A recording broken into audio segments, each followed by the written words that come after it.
Welcome back, everybody. Let's talk about value-add real estate investing and why we feel like on this channel, we do things a little bit differently than everybody else who is out there on the old interwebs telling you how to be a real estate investor and what that means. I'm going to go through with you on this video what it means to be a value-add real estate investor, which we believe is really the path forward to wealth and passive income and all the other goodies that come along with being a successful real estate investor. Like and subscribe to the channel if you want to become a real estate investor.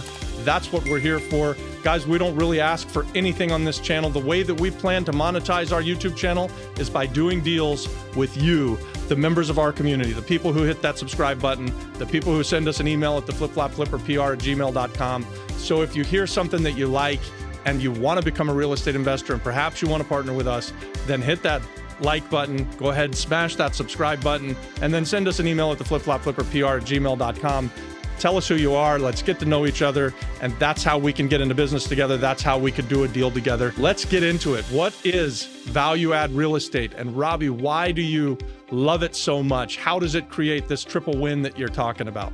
So first, value-add real estate is pretty simple. It means that you're gonna buy something that's either distressed or that has a higher and better use, and you're going to force the value. You're going to renovate that property up to its highest and best use. So every deal that we look at, guys, and I will encourage you as new real estate investors, if you're gonna do this on your own or if you're gonna partner with other people, I encourage you to find things that need work so that you can buy them at a low valuation.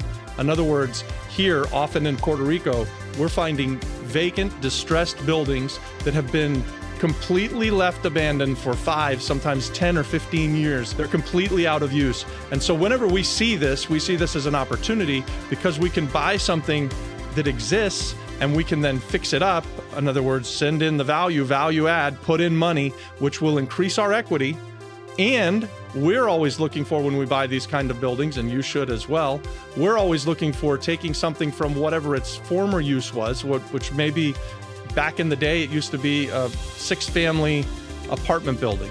And now we're going to turn it into a mixed-use building where we're going to have some commercial space on the ground floor and still have 6 or 7 apartments upstairs. Maybe we're going to turn it into a guest house hotel upstairs, or maybe we're going to turn it into a small bed and breakfast, or maybe the highest and best use is as a youth hostel. And I tend to lean more towards this nightly rental rate or this long-term rental housing. Those are the kind of things that we know and that we specialize in. So we often land on that as the highest and best use because we can get through Act 60 a 40% tax credit.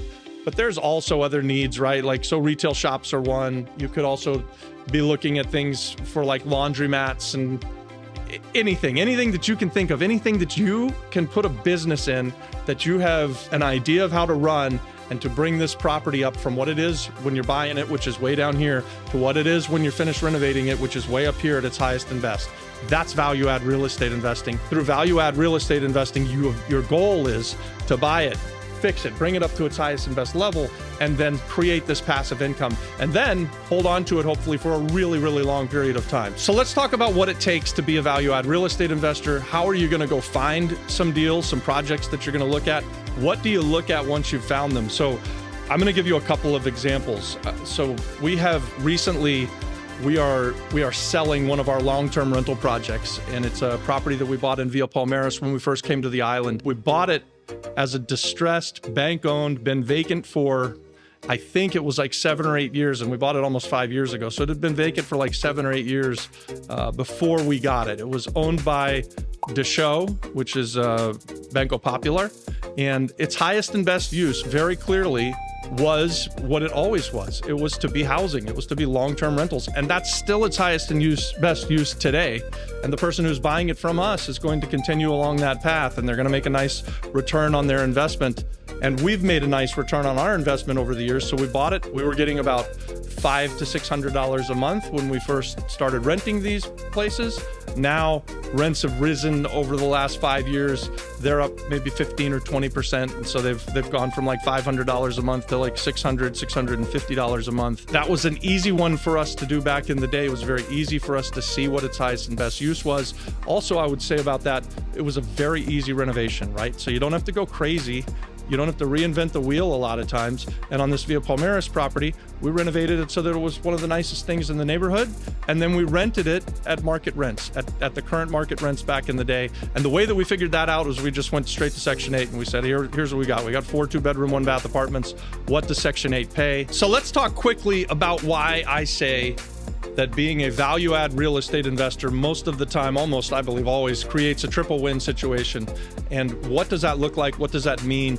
I think that it's a great way to be socially responsible in your real estate investing. And here's why I say that. When you take a building that has no use and that is in distress and that nobody can do anything with, and then you start to renovate them. So you've bought it, now you're going to renovate it. Here's the triple win. One, you get a win for the community. So you're going to create jobs. And this is a huge win for the area, right? So you can take even our Via Palmaris that we used as an example before. It was just a 4-family home. It wasn't super big. I didn't create a ton of jobs, but what did we do? We had lawyers.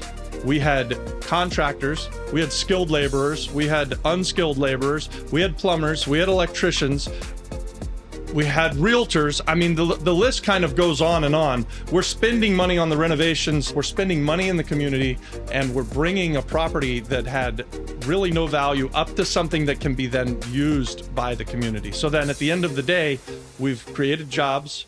We've got a product where people live in it, and they've been living in it now for 5 years at market rents, so very fair, a very fair price. It was the price that the Section 8 people set, basically. We came to the island. We didn't really know how to set rents, so that's what we went with. Paid the taxes on the building, and this is a really big one. This is the second win. This is the municipality win. So this property that had been sitting vacant for 4 or 5 years or 10 years, no taxes are being paid on that. It's a bank-owned property, so the bank is just letting it sit. They're really not taking care of it. And so we come along, and when we close on it, all the back taxes get paid.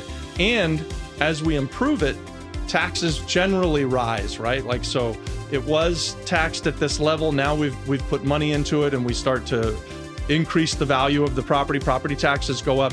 But really the big win for the municipality is the property taxes get paid, and they get paid regularly. So municipalities get that revenue, recurring revenue, again and again.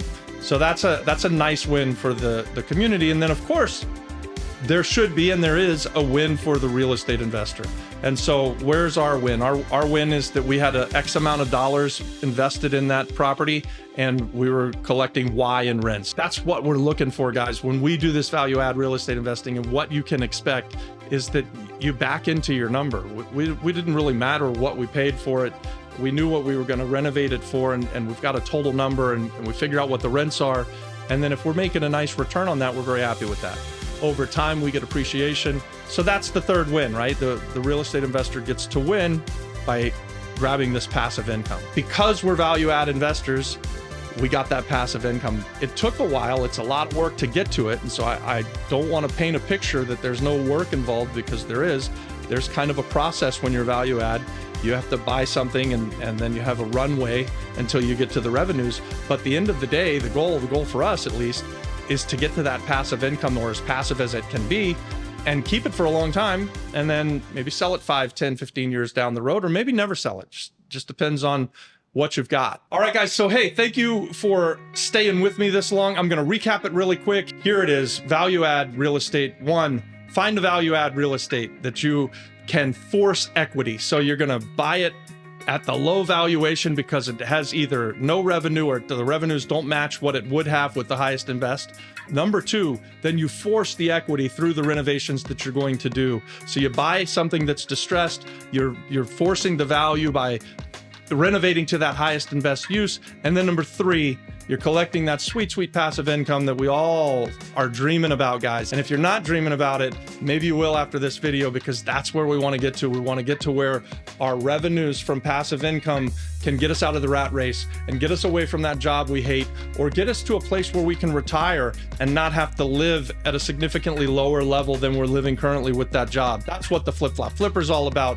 We like to partner with people of this community. So I say again, like and subscribe to our channel. Send us the email at the Flip Flop Flipper PR gmail.com if this interests you at all. So there's all levels of partnerships that we can do. You can bring us deals and we'll help you fund them and we'll help you manage them. We can bring you deals. There's people out here that have lots of income and money that they want to get invested and get their money working for them. We'd like to talk to you. There's people out here that want to run a guest house hotel and they would love to move to Puerto Rico. Puerto Rico maybe was home when they were a kid and they moved away to the States to find better opportunities.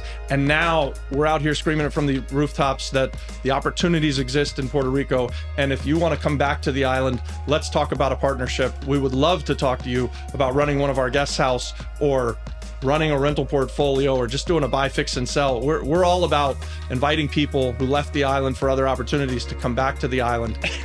I almost forgot. What's the very best way to do value add real estate investing for huge social impact and the biggest bang for your buck? Well, we've got lots and lots of content on it, and you can check it out here. The opportunity zones, you need to be looking at these. Opportunity zones force you to be a value add real estate investor. And guys, it's just simply the very best wealth creator that's ever existed in your lifetime. If you're listening to me, this is it, guys. This is the time that we have the opportunity to invest in opportunity zones and create generational wealth. It's flat out just the very best thing going. It's better than a 1031 exchange. It's better than a self-directed IRA. It's better than a 401k. It's better than just trying to save your money in a bank. Guys, value add real estate inside of opportunity zones is just flat out the greatest wealth builder of our lifetime. And by the way, it does all of the stuff that I talked about earlier in the video, creates jobs, it creates taxes for the municipality, and it should create a massive win for you that will build wealth. So guys, I hope that you check on this other piece of content, and thanks for watching our video. God bless.